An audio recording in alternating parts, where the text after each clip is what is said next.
ನುಡಿಸೋ ತಾಯಾಗಿ ಭಾಷೆ ಅಮೃತ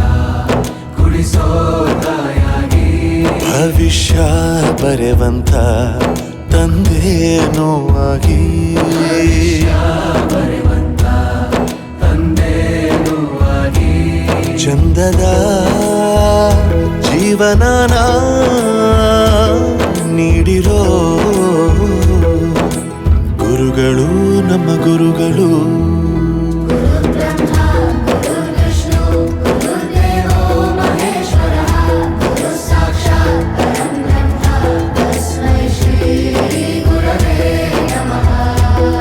ಗುರವೇ